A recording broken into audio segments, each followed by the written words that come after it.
I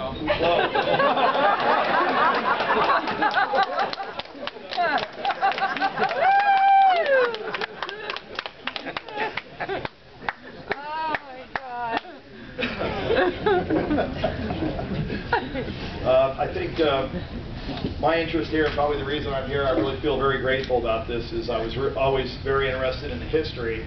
And I think because when I was a young kid at the drag strip, I had the pleasure of watching people do some amazing things just for the honor of maybe setting top speed, like a $25 savings bond for top speed or low ET, which was all of like $17.50, I think, if you cashed it in the same weekend.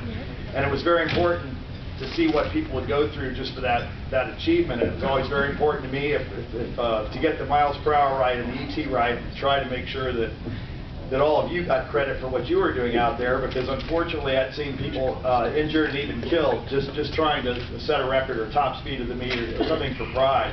And I always felt it was very important to get it right. And maybe my best contribution possibly to all this is I've heard I've had to lecture some younger riders coming up, and they thought, well, you just round off the speed, or it isn't really worth, you know, doing the extra research required to get the history right. And that always really bothered me, because I watched what happened in the old days, and I thought this was all very, very important to be documented. It was a sport and a way of life, and I've tried to get it right. When you get it wrong in this business, a lot of people know about it, unfortunately.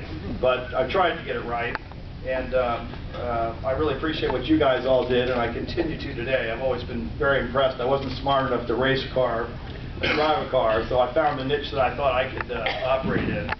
And being a rider has some downsides. It's a real hard work, and it doesn't pay a whole lot of money.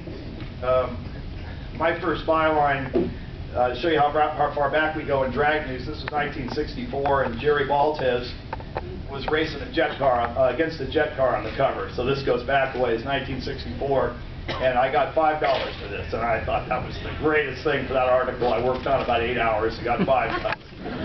More than Jerry got. Yeah. Wow. Satisfaction for me. I remember I wrote the story on my first story, because my dad gave me a shot on Sunday night, and he drove it off. I was too young to drive. I was 14, so he drove it off to the post office for me to make the last special delivery deal to drag news to Los Angeles, which is about midnight on Sunday. He raced it down there after a long day at the track.